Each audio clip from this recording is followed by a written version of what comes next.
أعوذ بالله من الشيطان اللعين الرجيم. بسم الله الرحمن الرحيم.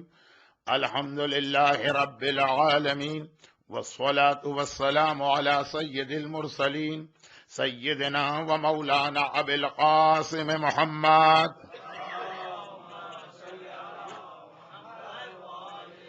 وآله الطيبين الطاهرين المعصومين المظلومين، سيما الإمام المنتظر والحجة الثاني عشر، اللهم عجل له الفرج ولعنة الله على أعدائهم أجمعين. أما بعد، فقد قال الله عز وجل في كتابه المبين: بسم الله الرحمن الرحيم. وعسى أن تكرهوا شيئا وهو خير لكم، وقال: وسيعلم الذين ظلموا أي منقلب ينقلبون.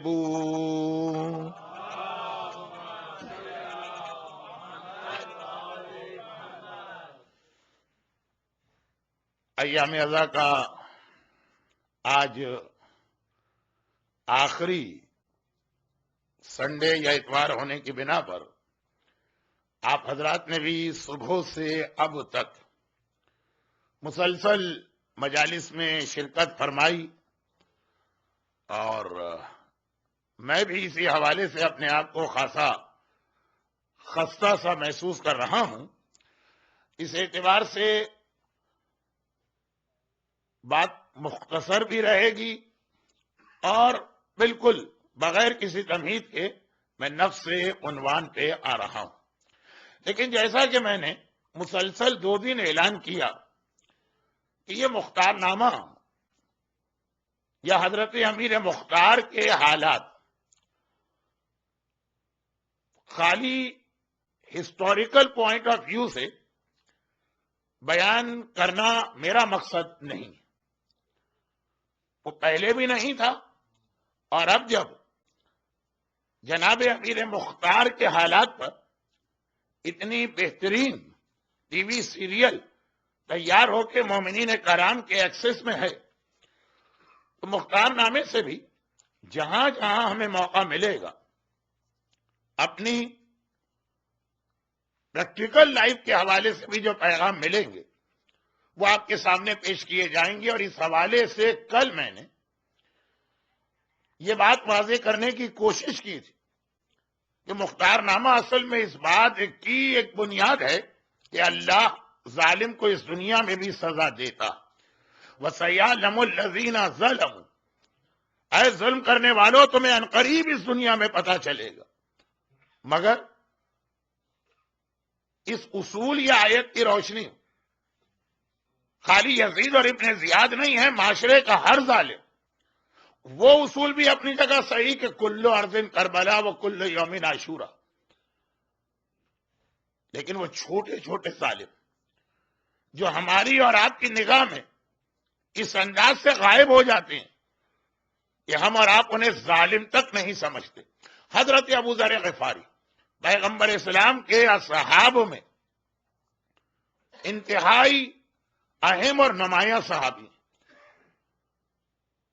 آج کل بہت سی جگہ پر جب کسی چیز کے بارے میں سروے کیا جاتا تو یہ کہا جاتا ہے کہ یہ 10 نمبر ہیں، ان میں سے آپ اس کو کتنے نمبر دیں گے؟ یہ اسلام کی ٹرمینالوجی۔ 1400 سال پہلے اللہ کے رسول نے کہا تھا ایمان کے 10 درجے ہیں، سلمان 10 کے 10 درجوں پہ فائز۔ یہ 10 آؤٹ آف 10 یہ 1400 سال پہلے کی وہ حدیث ہے جو آپ اپنے بچپنے سے سنتے آ رہے ہیں۔ اور ابو ذر کے بارے میں کہا کہ وہ 10 میں سے 9 درجوں پہ فائز ہے۔ ابو ذر سلمان کے بعد پیغمبر اسلام کے عظیم ترین صحابی قرار پائے، اور ان 2 صحابیوں کی ایک خصوصیت اور ہے، یہ دونوں وہ صحابی جو پیغمبر کے اعلان رسالت سے پہلے ہی اپنے علاقے کے مذہب سے غیر مطمئن تھے۔ سلمان ایران کے رہنے والے تھے، انہیں یہ آگ کی پوجا سمجھ میں نہیں آ رہی تھی، اور ابو ذر عرب کے رہنے والے تھے، بلکہ ان کا پورا تعارف تو کرانے کی گنجائش ہی نہیں ہے وقت کے اندر، لیکن ایک ایسے قبیلے سے تعلق تھا جو مکہ مدینہ کی ہائی وے پہ واقع تھا، اور مکہ مدینہ ہائی وے جو ہے وہ عرب کا سب سے اہم ٹریڈ روٹ تھا۔ چنانچہ اس سڑک پہ رہنے والے اکثر لوگوں کا، اکثر قبیلوں کا پیشہ یا پروفیشن ہی ڈاکہ ڈالنا تھا۔ ابو ذر نہ اپنی قوم کے اس عمل سے مطمئن تھے، نہ اپنی قوم کے عقیدے سے مطمئن تھے، چنانچہ انہوں نے جوان ہوتے ہی یہ اعلان کر دیا کہ تم پورے قبیلے والے جو کام دل چاہے کرو، میں تمہارے اس کام میں تمہارا شریک نہیں بنوں گا۔ انہوں نے کہا ابو ذر پاگل ہو گئے ہو، باپ دادا کے طریقے کو غلط کہتے چلے آ رہے، ہمارے باپ نے، دادا نے، پردادا نے ہمیشہ ہی دوسروں کے قافلے پہ حملہ کر کے اس کی کمائی کھائی۔ ابو ذر نے کہا باپ ہو کے دادا، جو چیز میری عقل قبول نہیں کرتی میں اس کی پیروی نہیں کروں گا۔ یہ تو تھا عمل کے حوالے سے بات۔ اور عقیدہ کہہ رہے تھے کہ جو اپنے ہاتھ سے بنائے اس کی پوجا کروں، یہ میری سمجھ میں آتا ہی۔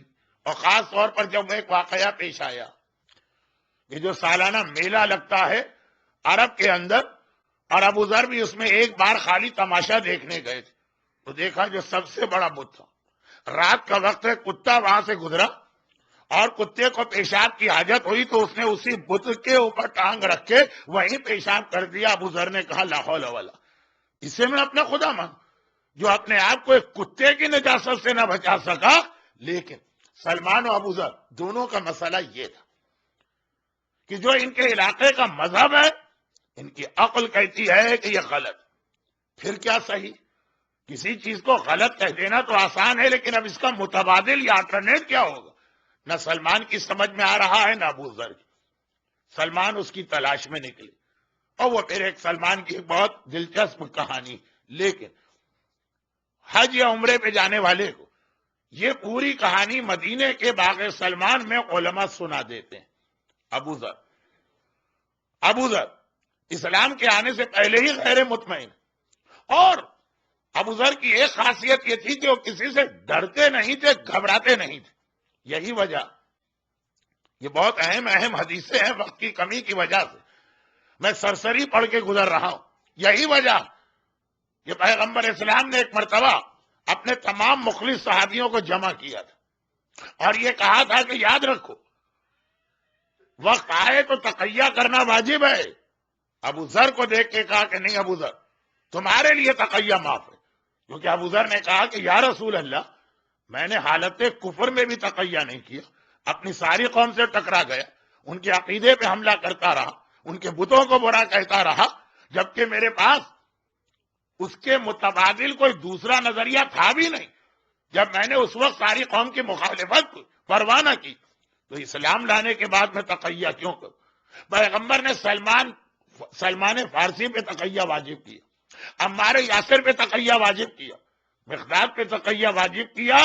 ابو ذر کو اس وجہ سے تقیہ سے ایگزم کیا کہ ابو ذر عالم کفر کے اندر بھی نہ کسی سے ڈرے، نہ گھبرائے، نہ مصلحت سے کام لیا، نہ کبھی اپنی بات کو چھپایا۔ چنانچہ ابو ذر کا یہ عقیدہ ان کی قوم کے لیے ایک مذاق بن گئے۔ ارے تو میں کہیں اور نکل گیا، واپس آ رہا ہوں۔ ابو ذر کی قوم مذاق اڑاتی تھی، اور جب کبھی عرب میں کوئی نیا آدمی کوئی نیا اعلان کرتا ابو ذر سے کہتے تھے سنا تمہاری جیسی بات کوئی اور بھی کہہ رہا، اور ابو ذر ہر خبر کی انکوائری کراتے تھے، غلط نکلتی۔ لیکن اسی میں ایک آدمی نے آ کے کہا کہ اے ابو ذر، جو آج کل تم کتنے عرصے سے کہہ رہے ہو، آج کل مکے میں ایک نوجوان پیدا ہوا وہ بھی یہی بات کہہ رہا، اور ابو ذر اس کی انکوائری کے لیے بھی مکے گئے اور اسلام قبول کیا، بلکہ چوتھے یا پانچویں مسلمان، اور ایک ایسی سنت اسلام میں قائم کی ہے۔ اسلام میں ابو ذر نے ایک ایسا سلسلہ قائم کیا ہے کہ غیر مسلم بھی اسلام کی کوئی بات جانے کے نہ جانے یہ ضرور جانتے ہیں۔ پہلا انسان ہے اعلان رسالت کے بعد جس نے السلام علیکم کہہ کے بات شروع کی۔ یہ سلام اسلام کی ایک اتنی بڑی خصوصیت آج بن گیا کہ غیر مسلموں کو بھی پتا ہے کہ مسلمان سلام سے بات شروع کرتے ہیں، یہ ابو ذر کا طریقہ۔ تو یہ ساری بات بیان کرنے کا مقصد یہ کہ ابو ذر ان صاحب فضیلت اصحاب میں سے جو پیغمبر کے اعلان رسالت سے پہلے ہی کفر و شرک کو چھوڑ چکے تھے۔ البتہ یہ سمجھ میں نہیں آ رہا تھا کہ پھر کہاں جائے، تب یہ پیغام پہنچا، فوراً ابو ذر نے اسلام قبول کیا اور پیغمبر نے ابو ذر کے تقیے کو معاف کیا. چنانچہ اس وقت مسلمان اسلام قبول کر کے تقیہ کرتے. ابو ذر نے ببانگے تو خانہ کعبہ کے صحن میں آ کے ان کے بتوں کو برا کہا. اب یہ واقعہ کبھی اور تفصیل سے آئے گا. خلاصہ یہی وجہ کہ پیغمبر کی وفات کے بعد ابو ذر نے کہیں تقیہ نہیں کیا, ربضہ تک جلا وطن کر لیے گئے. لیکن ابو ذر کی سب سے بڑی خاصیت پیغمبر نے یہ بتائی, ان کی عقل و دانشمندی. اوور آل سلمان 10 میں 10 پہ ہیں, لیکن جہاں تک عقل کی بات ہے, وزڈم کہیے کہ عقل کہیے, پیغمبر نے کہا ابو ذر کی مثال کوئی نہیں. سلمان تو پھر بھی اپنے پردادا کی ایک کتاب پڑھ کر اسلام کی تلاش میں نکلے. ابو ذر نے کوئی کتاب نہیں پڑھی, کہیں سے گائیڈنس نہیں ملی, صرف اپنی عقل کی مدد سے اپنے مذہب کی مذمت کی. پیغمبر نے اسی لیے ایک بار ارشاد فرمایا کہ میرے تمام صحابیوں میں عقل کے اعتبار سے, یہ آج کل کا لفظ ہے آئی کیو, سب سے زیادہ ہائی ابو ذر کا ہے, سب سے زیادہ صاحب عقل ابو ذر. چنانچہ اسی چیز کو رسول نے قرآن کی ٹرمینالوجی میں اس طرح چینج کر دیا, کہا کہ اللہ نے ایک لقمان بنی اسرائیل کو دیا اور ایک لقمان میری امت کو دیا, اور ابو ذر لقمان و امتی, میری امت کا لقمان ہے.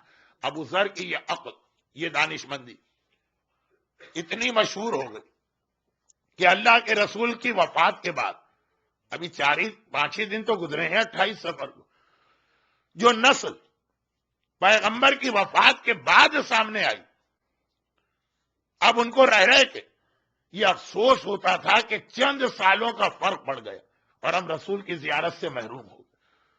پیغمبر 11 ہجری میں وفات پاتے ہیں, اب اگر کوئی 16 ہجری میں مسلمان ہوا اور اگر کوئی 11 ہجری میں پیدا ہوا اور 22 ہجری کے اندر 10-12 سال کا ہوا, یہی رہ کے افسوس ہے کہ تھوڑا سا فرق پڑ گیا.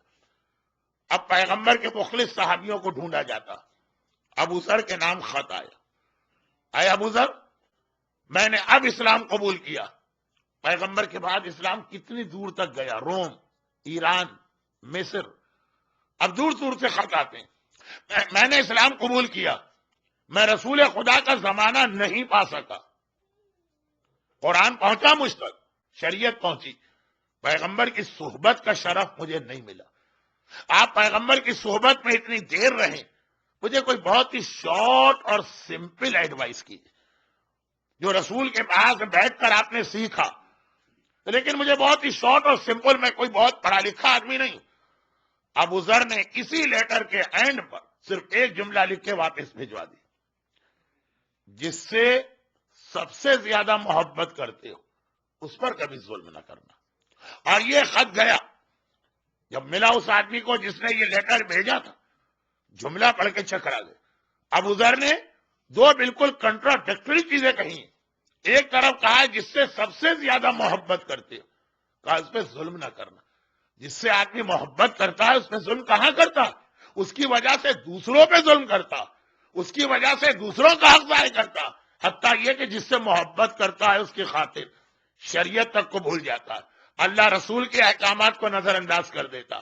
کسی کو اپنی بیوی سے محبت ہے تو وہ حکم حجاب بھولا بیٹھا, کسی کو اپنے شوہر سے محبت ہے تو وہ داڑھی کے مسئلے کو بھولی بیٹھی, کسی کو اپنی اولاد سے محبت ہے تو وہ واجبات کو بھول کے بیٹھا. مثالیں مثالیں مثالیں دینے کا فائدہ کیا؟ بڑا ہائی آئی کیو رکھنے والا مجمع ہے اس وقت میرے سامنے. تو بہت ہی مختصر بات, یہ ابو ذر نے کیسی بات لکھ دی, پتہ نہیں اس وقت ابو ذر کس موڈ میں تھے کہ غلط جملہ لکھ گئے. لیکن فوراً خیال آیا کہ رسول نے ابو ذر کے بارے میں کہا لقمان و امتی, ان کی عقل کا جواب نہیں ہے, ضرور اس کے اندر کوئی ایسا میسج ہے جو میں سمجھ نہیں پا رہا ہوں. دوبارہ یہی خط واپس ابو ذر کے پاس جاتا, اے ابو ذر پلیز ایکسپلین, ایک ذرا وضاحت کر دیجئے. ابو ذر نے کہا, اب ابو ذر کی ڈیٹیل بہت مختصر.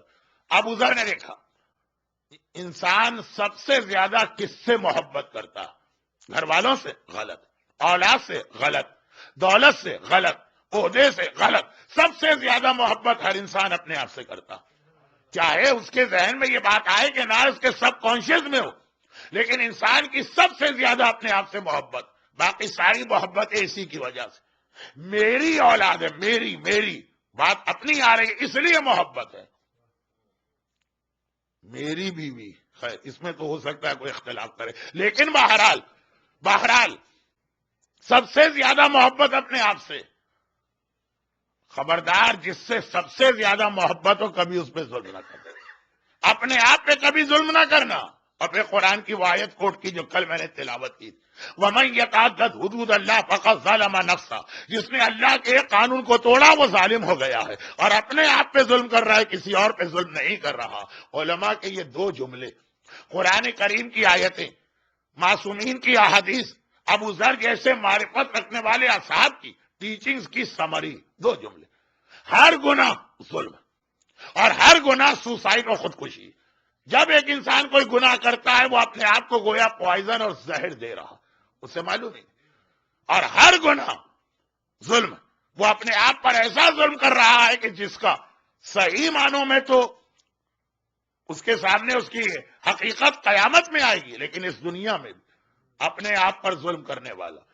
مختار نامہ پیغام ہر ظالم کو دے رہا. البتہ کربلا جیسے ظالم کہاں گزرے ہوں گے اس کائنات میں، لیکن بہت ہی چھوٹے لیول پر یہ اس آدمی کے لیے بھی پیغام جو اپنے آپ پہ ظلم کر رہا. اور یہاں پہ ایک بات میں اور بتا دوں، اسلام کا مزاج یہ ہے کہ ہر چیز برداشت ہو جائے گی، ظلم برداشت نہیں ہوگا. چاہے اپنے آپ پر ہو، چاہے گھر والوں پر ہو، چاہے دوسرے مومنین پر ہو، چاہے دین پر ہو، چاہے شریعت پر، ہر چیز برداشت ہے. اسلام میں ظلم برداشت نہیں. دو آدمی ایک ساتھ ایک شہر سے نکلے، دوسرے شہر گئے، دونوں کا ظاہری اعتبار سے ایک مقصد، چونکہ 5 دن پہلے وفات رسول خدا کی تاریخ تھی، تو 4 اور 3 دن پہلے ہمارے 8ویں امام علی ابن موسیٰ رضا علیہ الصلاۃ والسلام کی وفات کی تاریخ. اور بعض علماء نے کہا اچھا 8ویں امام کے لیے لفظ وفات استعمال نہیں ہوتا اس لیے کہ کھلی شہادت ہے. 8ویں امام کی شہادت کی تاریخ ہے. اور بعض علماء نے کہا اسی لیے آنے والا کل وہ ان کی بہن معصومہ قم کی وفات کی تاریخ. چنانچہ بہت ساری جنتریوں اور کیلنڈر 4 ربیع الاول معصومہ قم کی وفات کی تاریخ لکھی. موضوع میں گنجائش ہوئی تو کل بہرحال مصائب معصومہ قم ہی کے پڑھنے کی کوشش کروں گا. ابھی بات یہ کہہ رہا ہوں کہ یہ چون 8ویں امام کی شہادت کی بھی تاریخیں ہیں تو ایک روایت وہی پڑھ رہا ہوں. اور آج کل چونکہ نہیں، الغدیر میں جب میں پچھلے سال آیا تھا تو یہ روایت پڑھ گیا. وہ جملہ مجھے یاد آ رہا ہے کہ چونکہ آج کل لوگ زیارت بہت کر رہے ہیں، اور اس وقت بھی ایسٹر کی زیارت کرنے والے گروپ آئے تھے، بلکہ میرے مجمع میں میرے زیارت کے بہت سارے ساتھی بیٹھے تھے، تو یہ روایت میں پڑھ چکا ہوں. اب شروع تو کر چکا ہوں جلدی سے. 2 آدمی مدینہ منورہ سے مرو چلے امام کی زیارت کے لیے. اس زمانے کے زائرین زیادہ تڑپتے تھے کیونکہ پوری زندگی 8ویں امام کی زیارت صبح و شام کرتے ہیں. بھئی یہاں مجھے کھارا اور سلجھر بازار کے کچھ مومنین نظر آ رہے ہیں، اور حیدرآباد کا بھی یہ طریقہ ہوگا. کتنے طویل عرصے تک کھارا میں ہر آدمی کا طریقہ صبح کام پہ جانے سے پہلے زری کی زیارت کرتا، شام کو واپس آ کے زری کی زیارت کرتا، پھر اپنے گھر جاتا. تو جب خود 8ویں امام مدینے میں موجود ہیں تو صبح و شام ہر مومن امام کی زیارت کرتا ہے. صبح گھر سے نکلتا ہے پہلے زیارت پھر کام، شام کو واپس آتا ہے کام کر کے پہلے امام کی زیارت پھر گھر والے. اور ایک دم پتہ چلا کہ زیارت بند ہو گئی. اور اگر کوئی ظالم کی پابندی آ جائے تو پھر بھی آدمی رو پیٹ کے صبر کر. خالی فاصلہ آ گیا، امام ہیں، موجود ہیں، آنکھوں کے سامنے ہیں، اور وہاں جانا بھی ممکن ہے. چنانچہ اب لوگ تڑپتے تھے مدینے والے، قافلے بنا کے وقتاً فوقتاً زیارت پر جاتے تھے، اور ہر قافلے کو امام کوئی نیا میسج دیتے تھے. 2 آدمی چلے، کوئی قافلے کا سیزن نہیں تھا، انہوں 2 نے کہا چلے، ہم نے بہت دنوں سے امام کی زیارت نہیں کی، چلتے. پہنچ گئے، مرو پہنچے. زیارت کے ایک آداب ہوتے ہیں آج بھی کہ جیسے ہی آپ کربلا پہنچے یا نجف پہنچے یا کاظمین پہنچے تو فوراً امام کی زیارت کو نہیں جائیے، پہلے اپنے ہوٹل مسافر خانے جائیے، سامان رکھیے، ایک غسل کیجئے، نئے یا کم سے کم دھلے ہوئے کپڑے پہنیے، خوشبو لگائیے جس کو کربلا میں بعض علماء نے منع کیا، اور پھر جائیے زیارت کو. یہ تو زری کی زیارت جب خود امام موجود ہے. تو یہی سارے آداب اور اہمیت کے ساتھ آتے ہیں. چنانچہ غسل وغیرہ کر کے طہارت کر کے امام کے پاس پہنچے. ظہر کا وقت، نماز کا وقت آ گیا. امام مصلی کی جانب بڑھ رہے ہیں کہ مولا واہ واہ ہماری خوش قسمتی، آپ کی زیارت بھی ملی اور آپ کے پیچھے ایک نماز اور مل گئی۔ امام کے پیچھے ایک ایک نماز کتنی اہمیت رکھتی ہے۔ کوئی حبیب ابن مظاہر سے پوچھے، کوئی ابو ثمامہ سیداوی سے پوچھے، کوئی کربلا کے شہداء سے پوچھے، جیسے ہی وقت نماز آیا سب نے کہا مولا ایک نماز اور آپ کے پیچھے پڑھنا چاہتے ہیں، اس کے بعد پھر شہید ہونا یا مرنا چاہتے ہیں۔ ایک ایک نماز امام کے پیچھے۔ چنانچہ دونوں مومنین نے اپنی خوش قسمتی سمجھا کہ ابھی ہم امام کے پاس آئے ہیں اور وقت ظہر ہے اور امام نماز پڑھنے جا رہے ہیں، مولا ہم آپ کے پیچھے نماز پڑھیں گے، باقی باتیں بعد میں ہوں گی۔ امام نے کہا بسم اللہ۔ مگر دونوں کو دیکھا، پھر دیکھا اور پھر دیکھا۔ ایک سے کہا کہ دیکھو جیسی نماز میں پڑھ رہا ہوں ویسی تم نہیں پڑھنا، تمہیں اجازت نہیں ہے ویسی نماز پڑھنے کی۔ دوسرے سے کہا اچھا تم ویسی ہی نماز پڑھنا جیسی میں پڑھ رہا ہوں۔ پہلے کا چہرہ اتر گیا، دوسرے کا چہرہ خوشی سے کھل اٹھا۔ پہلے نے کہا کہ شاید امام مجھ سے ناراض ہے کہ روکا جا رہا ہے میری جیسی نماز نہ پڑھنا۔ دوسرے نے کہا واہ امام نے تو مجھے کتنا بڑا اسٹیٹس دے دیا، میری جیسی نماز پڑھنا۔ ابھی آدھا جملہ سن کے نتیجے پہ مت دوڑا کریں، یہاں بھی یہی ہے۔ اور پھر امام نے اس کو جس کا چہرہ اتر گیا کہا کہ تم اس لیے میری جیسی نماز نہیں پڑھنا کہ تم مسافر ہو، اور مسافر پہ سفر میں نماز قصر ہو جاتی ہے۔ میں تو یہیں رہتا ہوں، میں تو 4 کی 4 رکعت پڑھوں گا، تمہیں صرف 2 رکعت پڑھنا۔ تمہیں اللہ نے خصوصی تحفہ دیا ہے۔ اور دوسرے سے کہا کہ تم میرا نام لے کے آئے ہو کہ میری زیارت کرنا، اصل میں تمہاری اصلی نیت یہ ہے کہ مامون رشید سے ملاقات کرنا ہے، ساتھ میں تم نے دیکھا میری زیارت کا موقع مل رہا تو یہ بھی ٹانک دیا ساتھ میں۔ تمہارا سفر حرام ہے کیونکہ تم ایک ظالم کی ملاقات کو آئے، ظالم کی ملاقات پہ جانے والے کا سفر حرام ہے۔ اللہ کو یہ سفر قبول ہی نہیں ہے، جب سفر قبول نہیں تو تمہیں کوئی تحفہ نہیں ملے گا، پوری نماز پڑھنا ہو۔ پوری بات الٹی ہو گئی۔ پہلا جملہ سن کے جس کا چہرہ اتر گیا تھا، جو گھبرا گیا تھا میں خطا کار ہوں، امام نے کہا تمہیں خدا خصوصی تحفہ دے رہا ہے تمہارے سفر کے جائز ہونے کی وجہ سے۔ اور جو یہ سمجھا تھا کہ امام نے مجھے ہائی اسٹیٹس دے دیا، امام نے کہا دراصل اللہ تم سے ناراض ہے، کوئی تحفہ نہیں دیا جائے گا تمہیں۔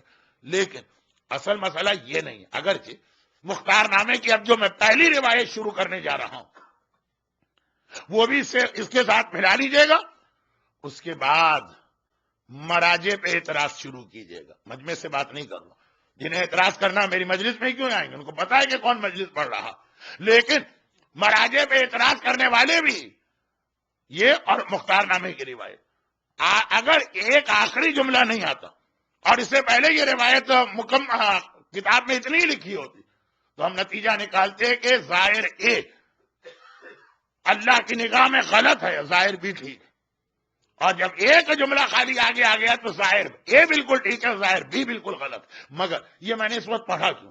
صرف ایک جملے کی وجہ سے کہ امام نے کہا تم ظالم سے ملاقات کے لیے آئے۔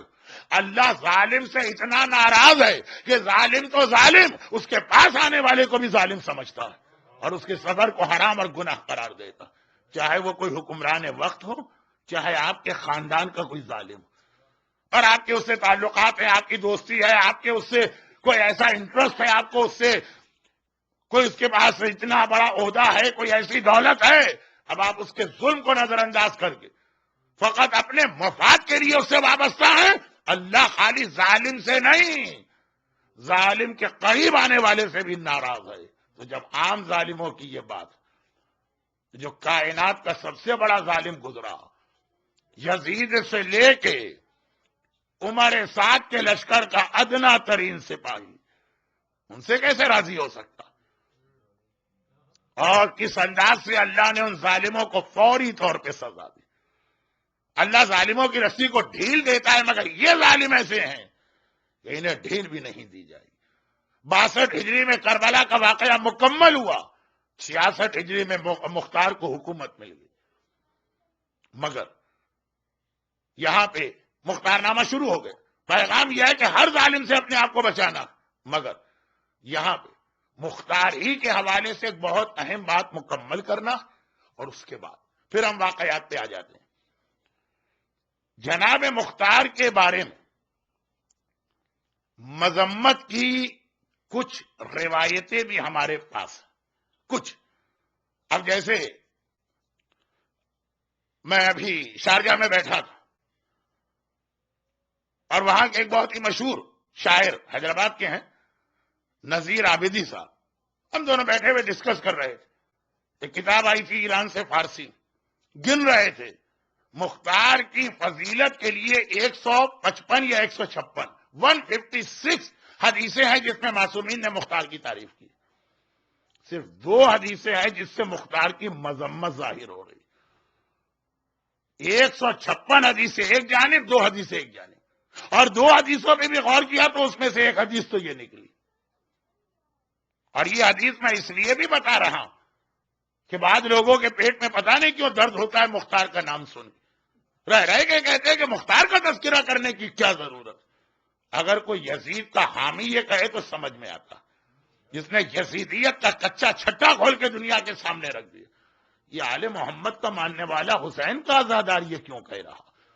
تو یہ ایک حدیث ایسی جو مختار کے حوالے سے ایک بہت پرانے مسئلے کو حل بھی کرتی ہے اور ساتھ ساتھ مرجعیت پر ہونے والے ایک اعتراض کا ایک سپلیمنٹری رپلائی بھی کہ مجتہدین کے فتووں میں اختلاف کیوں ہوتا.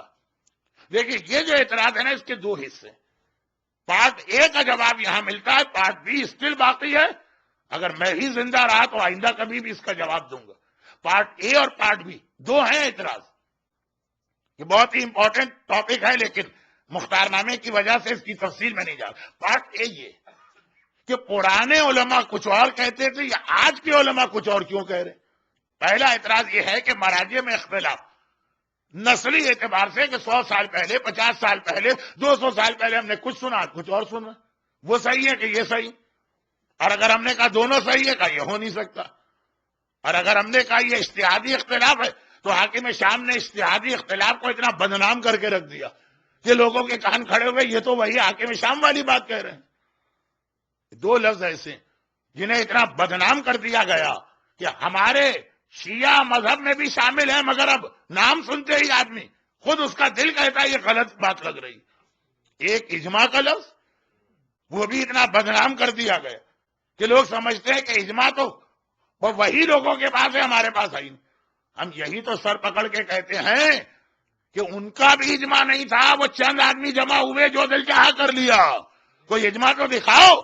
اگر اجماع کوئی نظر آیا مدینے میں تو صرف ایک نظر آیا جب تیسرے حکمران کی موت ہو گئی اور سارا مدینہ ڈھونڈ رہا ہے اب علی کہاں ہے، علی کے ہاتھ پہ بیعت کریں گے. اس دن جو مجمع مسجد نبوی میں آیا اس کو اجماع کہتے ہیں جو علی کے ہاتھ پر بیعت کر رہا.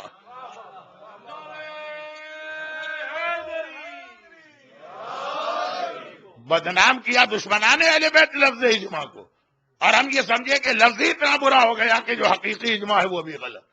بدنام کیا حاکم شام کے فیور کرنے والوں نے کہ وہ اجتہادی اختلاف کا یہ لفظ ہی ہمیں برا لگنے لگا. اب مختار نامہ کہاں چلا گیا میں خود حیران ہوں. تو اس بات کو سمیٹتا ہوں، انشاءاللہ زندہ رہا تو سارے موضوعات بعد میں آتے رہیں گے. لیکن ایک بات، پہلا اعتراض مراجع پہ یہ ہوتا، یہ زیادہ تر بزرگ لوگ کرتے ہیں کہ جی ہم نے اپنے بچپنے میں تو کچھ اور سنا تھا، آج کچھ اور سن رہے، یہ شریعت تو نہیں بدلے گی، پھر آخر کیوں مسئلہ بدل گیا.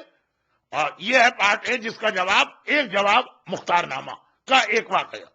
پارٹ بی اپنی جگہ وہ یہ ہے کہ نہیں ایک ہی زمانے کے بھی 2 مجتہدین میں کیوں اختلاف. تو وہ انشاءاللہ ابھی وعدہ رہا میرا آئندہ کا بھی. آئیے پارٹ اے. میں اس اعتراض کا جواب دینے کے لیے یہ روایت نہیں پڑھ رہا، یہ تو ویسے ہی مختار نامے میں روایت آئی. اس میں میں نے دیکھا کہ ایک سپلیمنٹری فائدہ یہ مل رہا ہے. روایت یہ ہے کہ علامہ ہلی جیسا عظیم عالم جن سے وہ روایت بھی نقل ہے کہ جب ایک بار ان کی سمجھ میں نہیں آیا کہ زیارت حسین پہ 90 حجوں کا ثواب کیسے ملتا، یا یہ روایت کہ حسین پہ رونے سے جنت کیسے واجب ہوتی، کنفیوز تھے. زمانے کے امام نے آ کر راستے میں ان کو بتایا اور اس طرح سمجھایا کہ علامہ ہلی جیسا مرجع پکار اٹھا کہ ہاں اب میری سمجھ میں آ گیا. بہت مشہور واقعہ، دورے کی مجلسوں میں وہ واقعہ اکثر پڑھا جاتا. وہ علامہ ہلی تاریخ تشیع کے ٹاپ 10 میں سے ایک. وہ مختار کے بارے میں ایک جملہ لکھتے ہیں کہ مختار کی فضیلت کی بھی اتنی حدیثیں ہم نے دیکھی اور مختار کا کارنامہ بھی دیکھا، لیکن ایک حدیث ایسی مختار کی مذمت کی بھی آ گئی کہ اب میں توقف کرتا ہوں. یہ نہیں کہا مختار برے، کہا کہ اب میں مختار کے بارے میں کوئی رائے نہیں دیتا ہوں، میں خود کنفیوز. اور وہ حدیث ایسی حدیث تو نہیں، تاریخ کہ آپ بھی پڑھیں گے تو آپ کہیں گے کہ اگر یہ صحیح ہے تو مختار ٹھیک نہیں لگ رہے، اور یہ بات بالکل صحیح ہے. بات کیا ہے؟ اب میں تیسرا جملہ وہ ایک ہی سیکوینس کا کہہ دوں. میں نے ابھی تھوڑی دیر پہلے کہا وفات رسول خدا ابھی ہوئی 4-5 دن. میں نے کہا 8ویں امام کی شہادت ابھی ہوئی. اب سنیے تیسرا جملہ، اور آقا حسن کی شہادت کی تاریخیں بھی ابھی گزری ہے. یہ واقعہ آقا حسن کا آج عجیب اتفاق ہو گیا کہ تینوں معصوم ہستیوں کا کسی نہ کسی حوالے سے ذکر مجلس میں آ گیا، وہ بھی موضوع کے اندر. آقا حسن صلح نامے پہ دستخط کے بعد جب ان کی فوج میں شامل وہ لوگ جو 5 منٹ پہلے اپنے آپ کو حسن کا شیعہ کہہ رہے، وہ تو یہی کہہ رہے تھے. صلح نامے میں دستخط میں یہ سب آقا حسن کے مخالف ہو گئے. ایسے ایسے بدتمیزی کے الفاظ استعمال کیے اور ایسا ظلم کیا. ایک جملہ فوج یزید نے امام مظلوم کے بارے میں کہا تھا جو حبیب سے برداشت نہیں ہوا تھا. حبیب ابن مظاہر گئے تھے لشکر یزید سے یہ کہنے کہ ہم نماز پڑھنا چاہ رہے ہیں، تھوڑی دیر کے لیے اپنی جنگ روک. اور وہاں سے جواب ملا تھا جا کے اپنے حسین سے کہہ دینا ان کی نماز قبول کہاں ہے کہ ہم وہ نماز پڑھنے جا رہے ہیں. حبیب سے برداشت نہیں. کہا آقا اب یہ نماز آپ کے جھٹ کے پیچھے ہی پڑھوں گا جنت میں، یہ جملہ مجھ سے برداشت نہیں. اور ایسا حملہ کیا، اے دشمنان خدا تمہاری نماز قبول اور حسین کی نماز قبول نہیں. اس سے ملتا جلتا جملہ 20 سال پہلے سو کالڈ شیعوں نے آقا حسن کے لیے کہا. وہ نہیں تھے شیعہ، لیکن اس وقت تک تو کہہ رہے تھے نا کہ وی آر شیعہ. دستخط ہوئے صلح نامے پہ، دستخط کر کے امام حسن نماز پڑھنے خیمے میں آئے. یہ لوگ خیمے میں داخل ہوئے، امام نماز پڑھ رہے، آواز دی، کہا کیوں پڑھ رہے نماز؟ توڑو نماز، اللہ کوئی تمہاری نماز قبول نہیں کرے گا. تم نے اسلام کی اور مسلمانوں کی ناک کٹوا دی. آقا نماز میں لگے رہے، تیر مارا پاؤں میں کہ تیر کی وجہ سے نماز توڑ دے. ہے تو اس کا بیٹا نا جس کو پتہ ہی نہیں چلے کہ تیر کب لگا، مگر پھر امام حسن کے نیچے سے مسلح گھسیٹ لیا کہ ہم کہہ رہے ہیں اپنی نماز توڑو، تمہاری نماز کا فائدہ کیا؟ یہ لوگ ابھی 5 منٹ پہلے امام مان رہے، اب کہہ رہے نماز کا فائدہ کیا؟ ان حالات میں آقا حسن زخمی، مولا حسن زخمی، پاؤں میں تیر، اور کوئی اب بھروسہ نہیں کون وفادار ہے اور کون بے وفا. مدائن کا گورنر، کل یہ جملہ آ گیا تھا، مختار کا چچا تھا. مختار کے والد شہید ہوئے تھے اس جنگ میں، تو ان کے چھوٹے بھائی کو گورنر ہی ملی. امام حسن مدائن کے گورنر کے محل میں چلے گئے. کہا یہ محفوظ جگہ، یہاں پہ میں ان تمام چیزوں سے اپنے آپ کو بچا رہا ہوں. اب یہ روایت علامہ ہلی لکھ رہے ہیں اور صحیح روایت، مگر صحیح روایت کیسے بدلتی ہے یہ بھی سنیے گا. مختار اپنے چچا کے پاس آئے، کہا چچا گولڈن اپرچونٹی ہم کو ملی، امام حسن سب کو چھوڑ کے آپ کے محل میں اکیلے آ کے بیٹھ گئے. کہہ بھی دیا تھا مختار کے چچا سے اب کسی پہ بھروسہ نہیں، کسی کو نہ آنے دینا. چچا اگر ہم اس وقت حسن کو گرفتار کر لیں اور حاکم شام کے ہاتھ میں بیچ دیں تو کتنا بڑا انعام حاکم شام ہم کو دے گا جو معمولی لوگوں کو اشرفیاں دے رہا. کل ہی جملہ تھا نا، ایک طرف تلوار ہوتی تھی ایک طرف اشرفی. حسن جیسا سردار ہم گرفتار کر کے دے دے حاکم شام کو، لاکھوں پائیں گے کروڑوں. بہترین موقع آپ کے پاس ہے. حسن اکیلے ہیں، آپ گورنر، آپ کا محل بھرا ہے سپاہیوں. مختار کے چچا نے مختار کے چہرے پہ تھوکا، کہا مجھے شرم آتی ہے، تو میرے بڑے بھائی کا بیٹا، اگر میرا تجھ سے رشتہ نہ ہوتا تو یہاں سے زندہ سلامت نہ جاتا، نکل جا میرے محل سے، آئندہ کبھی اپنی شکل نہ دیکھا. اور مختار اتنی توہین و بے عزتی کے بعد چچا نے چہرے پہ تھوکا، دھکے دے کے محل سے نکالا، باہر نکلے. علامہ ہلی نے کہا یہ روایت کتاب میں، اور کتاب میں تو سب کچھ ہوتا، خالی اس سے کام نہیں چلے گا کہ کتاب میں ہے.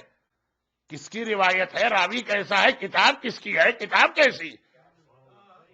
وہ رسول خدا کے بارے میں ایسی کتاب بھی جس نے لکھ دی کہ نام لیتے ہوئے شرم آتی، وہ بھی تو کتابوں ہی سے روایت جمع کی ہے نا، تو خالی کتاب بھی کافی نہیں ہوتی ہے۔ علامہ ہلی نے کہا نہیں، کتاب میں روایت ہے اور بڑی معتبر روایت۔ اب اس کے بعد کیا کہیں؟ جو امام کو گرفتار کر کے حاکم شام کے ہاتھ میں بیچنے کو تیار ہو جائے، وہ مختار کو ہم ٹھیک کیسے کہیں گے؟ اور تاریخ میں کہیں نہیں ہے کہ انہوں نے توبہ کی ہو اپنے اس عمل کو۔ چنانچہ ایک طرف 156 حدیثیں تعریف کر رہی ہیں، مگر یہ بھی اتنی اسٹرانگ حدیث، اب میں خاموش۔ روایت تو ہم بھی سنیں، آپ بھی سنیں تو چکرا جائے۔ علامہ ہلی کے 200 سال کے بعد یا 250 سال قاضی نور اللہ شوستری جیسی عظیم شخصیت آئی، جو شہید ثالث کے نام سے بر صغیر ہند و پاک میں مشہور۔ آگرہ میں آج بھی ان کا روزہ مرجع خلائق۔ شہید ثالث جنہیں ہم ہندوستان اور پاکستان کے مومنین کہتے ہیں، تھوڑا سا ٹرمینالوجی کا اختلاف ہے، عراق میں شہید ثالث، ایران میں کسی اور کو کہا، لیکن ہمارا شہید ثالث بڑی عظیم شخصیت قاضی نور اللہ شوستری۔ وہ جب 250 سال کے بعد آئے، انہوں نے کتاب لکھی ہے مجالس المومنین، جس میں اصحاب امام کے حالات، اس میں مختار کے بارے میں لکھتے ہیں کہ یہ روایت جو علامہ ہلی کو ملی یہ صحیح مگر آدھی۔ کہہ رہے اب مجھے پوری روایت ملی، وہ میں لکھ رہا ہوں، پھر آپ فیصلہ خود کریں۔ اچھا اب سوال یہ تاریخ ہے ہماری جو لوگوں کو پتہ ہی نہیں، مختار نامہ جیسا دلچسپ موضوع بھی لوگوں کو خشک لگنے لگتا، تو جو تاریخ واقعاً خشک ہے لیکن بہت اہم۔ اب سوال یہ ہے کہ علامہ ہلی کو روایت نہیں ملی، اور ملی بھی تو کس کو ملی؟ شہید ثالث کو ملی۔ یہ کیسے ہوا؟ ہاں یہی تو صحیح ہوا۔ اگر علامہ ہلی کے بعد عراق و ایران ہی کے کسی عالم کو روایت ملتی تو ذرا سا شک رہتا۔ روایت اس عالم کو ملی جو ہندوستان میں آیا۔ اور یاد رکھیے گا کہ جب بنو امیہ اور بنو عباس کے مظالم اہل بیت کے شیعوں پہ بڑھ گئے تھے، اور ان میں خاص ایک ظلم یہ تھا کہ وہ ہر ایک کو معاف کر دیتے تھے، جس کے پاس امام کی کوئی حدیث یا کتاب ہو اس کو تو وہ قطعاً معاف نہیں کرتے تھے، تو کتنے سید، کتنے اصحاب امام علوم امامت کو بچانے کے لیے جتنی جیسی کتابیں ان کے پاس ہے ان کو لے کے بھاگے، اور ہندوستان ہی میں ان کو پناہ ملی۔ عراق ایران تو پورا اس وقت بنو امیہ کے کنٹرول میں، بنو عباس کے کنٹرول میں۔ تو جو حدیثیں ہندوستان میں آ گئیں، جو کتابیں ہندوستان میں آ گئیں، وہ نہ عراق میں رہی، نہ ایران میں مل سکی ہیں، نہ مصر میں مل سکی ہیں۔ حیدرآباد دکن کے اندر بھی کتنا بڑا ذخیرہ۔ علامہ امینی عرب دنیا کے سب سے مشہور عالم، القدیر کتاب لکھی تو حیدرآباد میں آ کے ان کو 6 مہینے قیام کرنا پڑا۔ اسی طرح لکھنؤ کا کتب خانہ ناصریہ، برٹش میوزیم کے راج ٹپکی تھی، ایسی نایاب کتابیں۔ تو قاضی نور اللہ شوستری غالباً اگر نیشا پور میں یا ایران میں ہی رہتے تو کتاب ان کو وہاں نہیں ملتی، یہ ملی ان کو اس لیے کہ وہ ہندوستان آ گئے۔ چنانچہ کہتے ہیں پوری روایت سامنے آئی۔ اب پڑھیے، اب دیکھیے روایت، یہ کہہ کے روایت نقل کر رہے کہ علامہ ہلی والی بات بھی صحیح ہے لیکن آدھی ہے۔ پوری روایت اب جیسے اگر قرآن کریم کی آیتیں لکھی ہوں اور کچھ ورق ہو، اگلا ورق کوئی پھاڑ دے، اور ورق جہاں تک ہے بیچ، وہاں تک آیت یہ آئیے ولا تقربوا الصلاۃ، نماز کے قریب نہ جانا۔ نیکسٹ پیج پہ تھا وانتم سکارا، نشے کے عالم میں، وہ کوئی کسی نے پھاڑ دیا۔ تو ہم تو یہی دیکھیں گے کہ قرآن کی آیت ہے نماز کے قریب نہ جانا، ہمیں کیا پتا کسی نے نشے میں آ کے نشے والا صفحہ پھاڑ دیا، وہ بعد میں کہیں اور ملے گا تو پتہ چلے گا پورا پیغام کچھ اور۔ اب سنیے بہت مختصر روایت یہ ہے جو علامہ ہلی کو ملی، وہ بیچ کی روایت ملی، اس سے پہلے کا پیج، وہ کتاب ہندوستان میں آئی، وہاں عراق ایران کے مظالم سے اس کو بچانے کے لیے ہمارے ہندوستانی اور پاکستانی علماء کے خدمات، یہ ذخیرہ علم کا ہمارے پاس ہے۔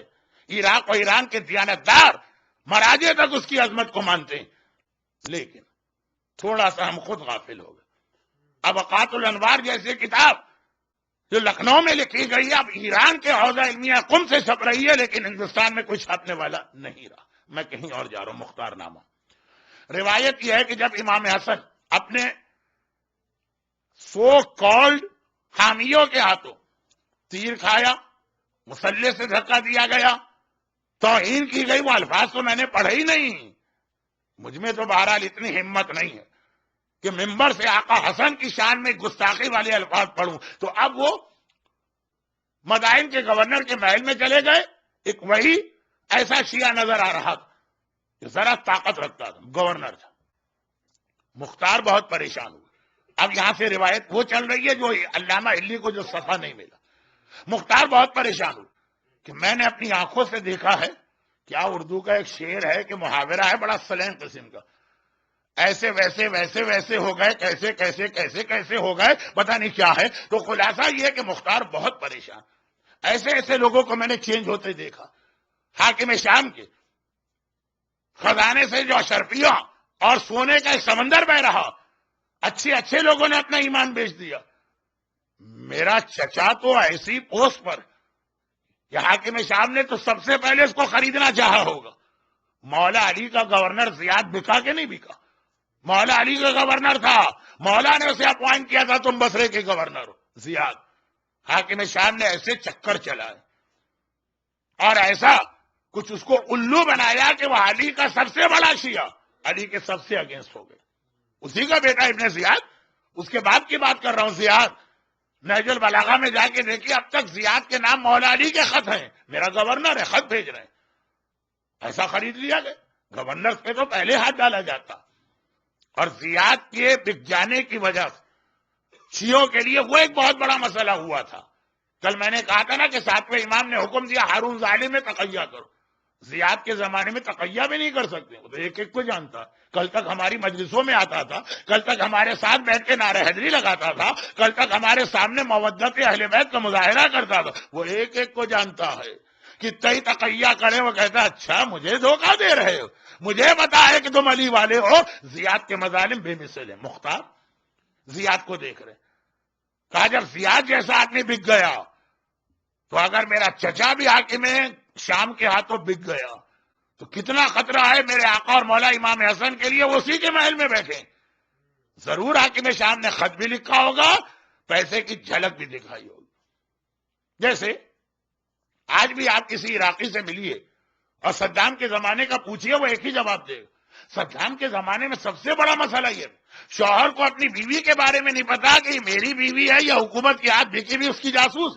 بیوی شوہر کے بارے میں نہیں جانتی، باپ اولاد کے بارے میں نہیں جانتا، اولاد باپ کے بارے میں نہیں جانتی. ایسا صدام کا سسٹم تھا. یہ جملہ میں نے کہا تھا کہ اس نے معاویہ اور یزید کی سیاست کا بڑا ڈیپلی اسٹڈی کیا ہے. تو گھر والے بک چکے ہیں، بھائی بھائی کے خلاف، بیٹا باپ کے خلاف، باپ بیٹے کے خلاف رپورٹ دے رہا. تو یہ تو 20ویں صدی تھی. وہ جائیے 1400 سال پہلے. مختار بہت پریشان کیوں؟ کہ اگر میرا چچا بک گیا تو امام حسن کتنے بڑے خطرے میں، اور اگر میرا چچا نہیں بکا ہے، مخلص ہے، اور میں امام حسن کو ڈر کی وجہ سے وہاں سے نکال کے لے آیا تو اتنی محفوظ جگہ پہ میرا آقا بیٹھا ہے، میں کہاں لے جا کے حفاظت کر پاؤں گا؟ اپنے چچا جیسی حفاظت تو نہیں کروں گا نا، وہ گورنر ہے، اس کا پورا ایک عملہ ہے، اس کا ایک محل. اب میں کیا کروں؟ سمجھ میں نہیں آ رہا کیسے اپنے چچا کے دل کی کیفیت معلوم کی جائے. کیونکہ جو بک جاتا ہے وہ اس طرح بتاتا نہیں ہے کہ میں بکا ہوا ہوں. کیسے پتا چلے کہ میرا چچا کہیں بک تو نہیں گیا؟ کیونکہ اگر نہیں بکا اس وقت اس کے محل سے زیادہ محفوظ کوئی جگہ نہیں، اور اگر بک گیا تو اس سے بڑا خطرہ کوئی نہیں ہے. اب بہت پریشان مختار. اولڈ از گولڈ، یہ عربی کا جو انگریزی کا محاورہ ہے، مولا کی نہج البلاغہ کی حدیث ہے. فرماتے مجھے نوجوان کے جوش سے زیادہ بوڑھے کی دانش مندی اور اس کے صبر اور تحمل زیادہ پسند ہے. چنانچہ گئے مولا کے ایک پرانے صحابی احنف کے پاس، کہا کہ دیکھو میری سمجھ میں نہیں آ رہا. مختار کی عمر ہے اس وقت ٹھیک 41 سال کی، جوان ہے. وہ مولا کا صحابی 70 کو کراس کر چکا ہے، 70 پلس. کہا کہ آپ چچا کے برابر ہیں، چچا سے بھی زیادہ مولا کے صحابی. میں طریقہ سمجھ میں نہیں آ رہا اپنے چچا کو کیسے جج کروں. میں یہ بھی نہیں چاہتا کہ بدگمانی میں اپنے امام حسن کو خطرے میں ڈال، اور یہ بھی نہیں چاہتا کہ گھر میں بیٹھا رہوں اور امام کو میرا چچا گرفتار کر. حنف نے کہا میں تمہیں ایک ترکیب بتاتا ہوں، تم ایسا بن کے اپنے چچا کے پاس جاؤ جیسے تم بھی حاکم شام کے ہاتھوں بکے ہوئے اور حسن کو گرفتار کرانا چاہتے ہو. جا کے چچا سے ایسی بات کرو، جو بک گیا ہوتا ہے نا اس کے دل میں چور ہوتا. جب وہ دیکھے گا ارے یہ تو میرے فیور والا آدمی ہے تو تمہارے سامنے کوئی نہ کوئی ایسا جملہ کہہ دے گا. چنانچہ مولا علی کے بزرگ صحابی نے مختار کو طریقہ سکھایا. مختار وہی باتیں لے کے گئے کہ چچا بہترین موقع ہے، حسن ہمارے ہاتھ میں ہے، گرفتار کر کے حاکم شام کو بیچیے. لیکن جب چچا نے چہرے پہ تھوکا، جب چچا نے دھکے دے کے نکالا، باہر نکل کے سجدہ شکر انجام دیا، چچا کے طریقے سے پتا چلا کہ وہ آقا حسن کا پکا اور مخلص ماننے والا ہے. یہ ایک روایت علامہ ہلی تک آدھی پہنچی تو مختار سے برا کوئی آدمی نظر نہیں آ رہا. شہید ثالث کے بعد پوری روایت پہنچی تو مختار سے بہتر اس وقت کوئی آدمی نظر نہیں آ رہا. یہی مسئلہ، یہی مسئلہ ہمارے یہاں بہت سے مراجے کے پاس بھی تھا کہ پرانے مرجے کے پاس آدھی حدیث آئی، بعد میں پوری حدیث آ گئی. یہ جملہ آپ ذہن میں رکھیے گا ورنہ آپ ہمیشہ کنفیوز رہیں گے کہ بنو امیہ اور بنو عباس کے خلفاء نے ظلم عظیم یہ بھی کیا ہے کہ ہماری کتابیں جلائی ہیں، ہماری کتابیں دریا میں بہائی ہیں. کتاب جس کے پاس نکل آئی، ابھی بھی دنیا کے کچھ علاقے ایسے ہیں آج بھی، لیکن صدام کے زمانے میں، لیکن شاہ کے زمانے میں اگر کسی کے پاس کوئی ایسی مذہبی کتاب نکل آئے، آپ کے پاس ڈرگس نکل آئے، آپ کے پاس کوئی اسلحہ نکل آئے، سب معاف. امام خمینی کی توضیح نکل آئے جس میں وضو غسل کے مسئلے ہیں، فی الفور تمہیں دار پہ چڑھا دیا جائے گا. تو بنو امیہ بنو عباس تو 1400 سال پہلے کے ماحول میں تھے جب حاکم کے لیے ہر ظلم روا تھا. یہ ظلم انہوں نے کیا، لوگ بدلہ اپنے علماء سے لیتے. ظلم انہوں نے کیا، بدلہ علماء سے لیتے. جی ہمارے علماء کے بعد معصوم کی شہادت کی 3 تاریخیں کیوں نہیں؟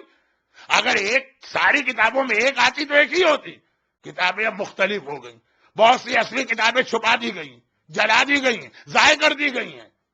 اور اس کو بچانے کے لیے جن لوگوں نے کتاب لے کے بھاگے وہ بھی اسے نمایاں نہ کر سکے، گھر میں چھپا کے رکھا، بیٹے کو نہیں بتا رہے ہیں، کتاب مکس اپ ہو گئی.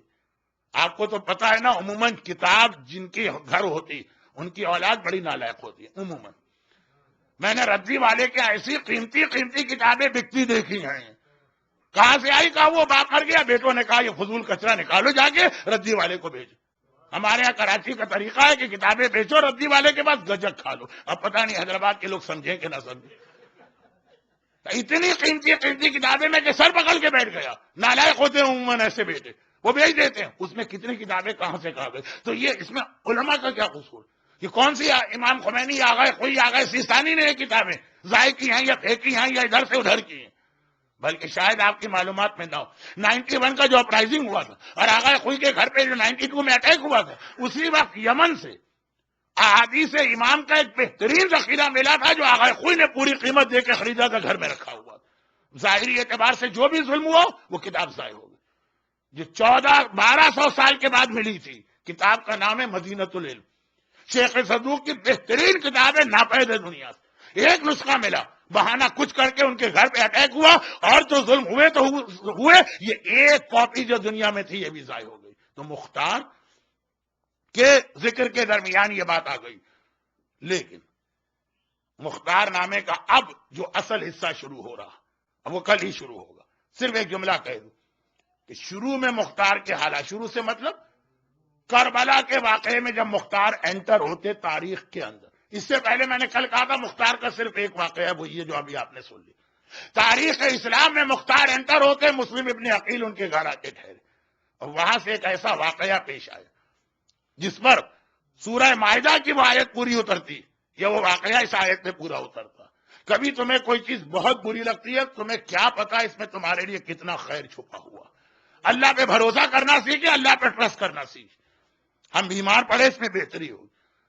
ہماری اولاد مر گئی، اس میں بھی بہتری ہوگی. ہمارا جاب چھوٹ گیا، اس میں بھی بہتری ہوگی.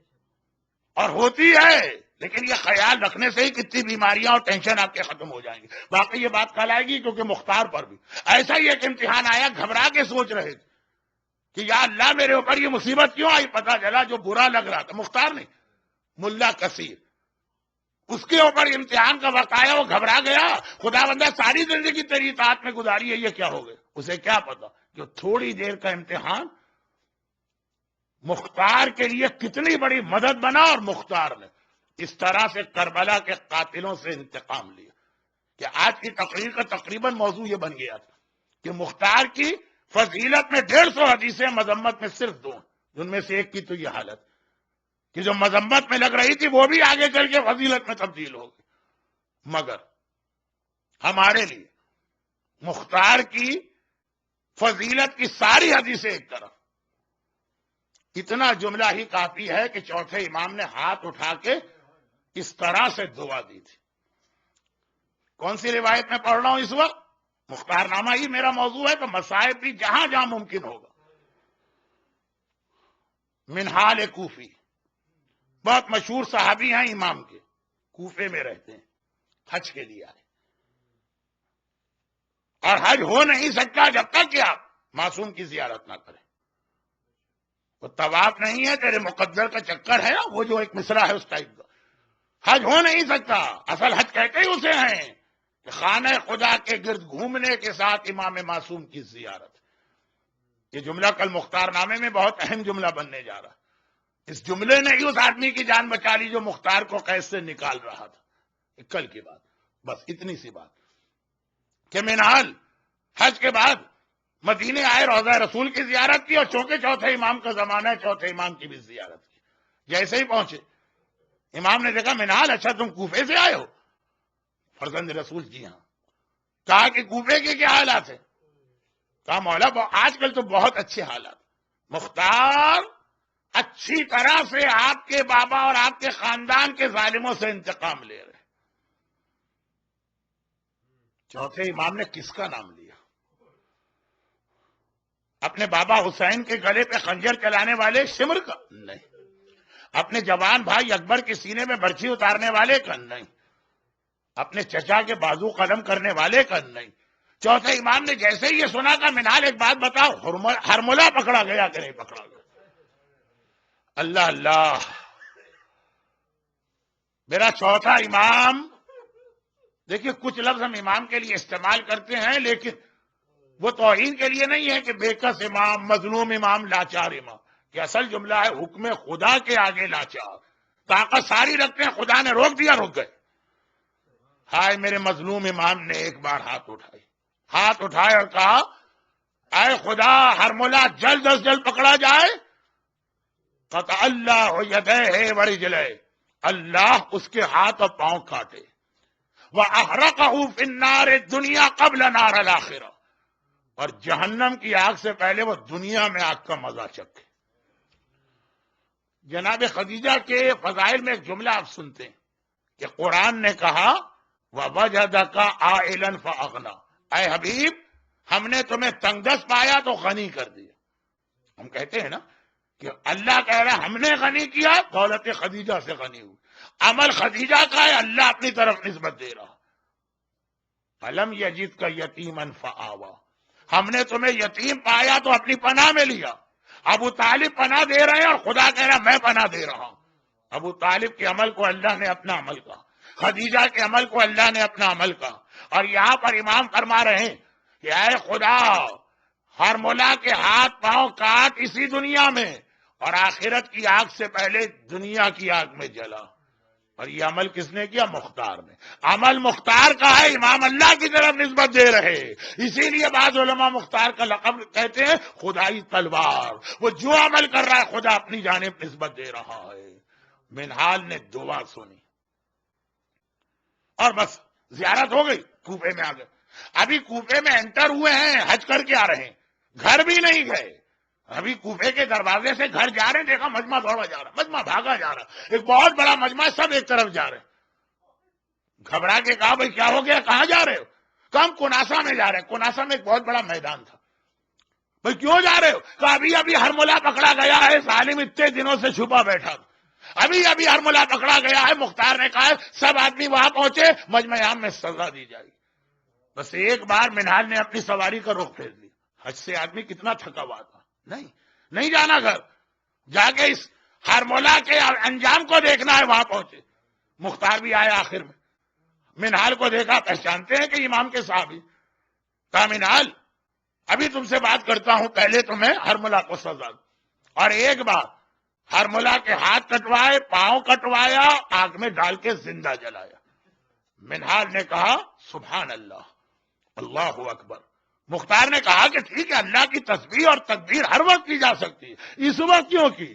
کہا اس لیے کہ میں نے مدینے سے رخصتی ہوا اپنے چوتھے امام کا جملہ سنا تھا کہ اللہ اس کے ہاتھ پاؤں کٹوائے، جو امام کہہ رہے اسی طرح سے ہرمولا کا انجام میں نے دیکھا، وہی ترتیب کے ساتھ پہلے ہاتھ کٹا، پھر پیر کٹے، پھر آگ میں جلایا گیا۔ ابھی میرے آقا مولا نے جملہ کہا ہے۔ مختار نے گھبرا کے کہا واقعا ایسا ہی ہوا ہے؟ منال کہتے میں گواہ ہوں۔ مختار گھوڑے سے اترے، زمین کناسا پہ سجدہ کیا، خدا بندے تیرا شکر ہے میں دعائے امام سجاد پورا کرنے والا بنا، میں تمنا امام سجاد بنا۔ تو 156 روایتیں فضیلت کی ایک طرف، یہی کتنی بڑی سعادت ہے کہ مختار دعائے سجاد کی تعبیر بن کے آ رہے، تمنا سجاد، مراد سجاد ہمارے سامنے پوری ہو رہی۔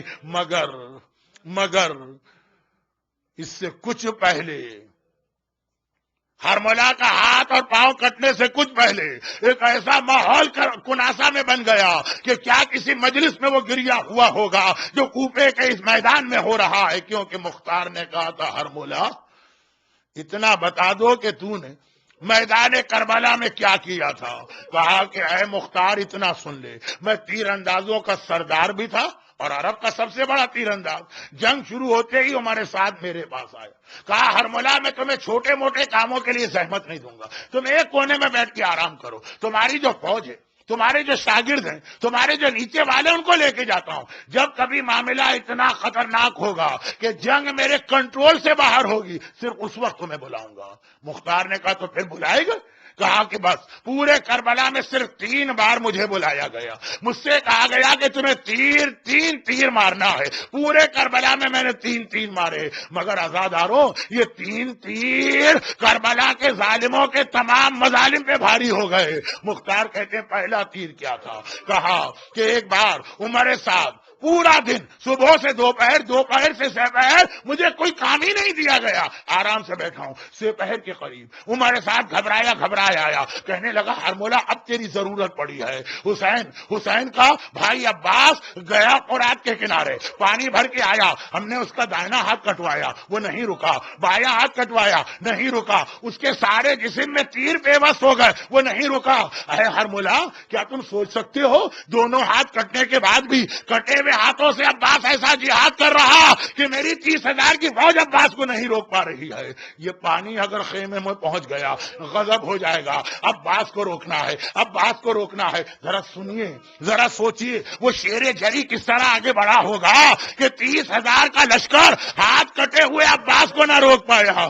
ہرملا کہتا ہے کہ جب میں نے یہ سنا، بسر سعد نے مجھے بلایا، ایک مرتبہ میں چلا، میں نے دیکھا واقعاً عباس کے بدن پہ کوئی جگہ بھی بغیر تیروں کے نہیں ہے۔ تبھی تو وہ معمار ایک مرتبہ جناب عباس کے روزے میں، اصل قبر تو نیچے ہے نا، وہاں پہ پانی آنے لگا تھا۔ اس کی بات نہیں کر رہا، اس سے بھی پہلے کی بات، پانی آنے لگا تھا، ایک آدمی کو بلایا گیا، معمار کو، وہ گیا چیخے مارتا ہوا آیا۔ لوگوں نے کہا کیوں رو رہے ہو؟ کہا کہ میں نے تاریخوں میں پڑھا ہے عباس کا قد اتنا زیادہ تھا کہ گھوڑے پہ بیٹھتے تھے تو پاؤں زمین تک پہنچتے تھے، اور وہاں قبر تو ایک بچے کے برابر قبر نظر آ رہی ہے، ایسا بدن ٹکڑے ہوا۔ تو ہرملا کہتا ہے سارے بدن پہ اتنے تیر لگے ہیں، میں نے سوچا میں کیا کر لوں گا، اتنے تیر کھا کے جو نہیں رک رہا ہے، رکنا تو درکنار، رفتار سست بھی نہیں ہو رہی، میں ایک اور تیر مار کے کیا کروں گا؟ سوچنا چاہیے عباس کی طاقت کا راز کیا ہے؟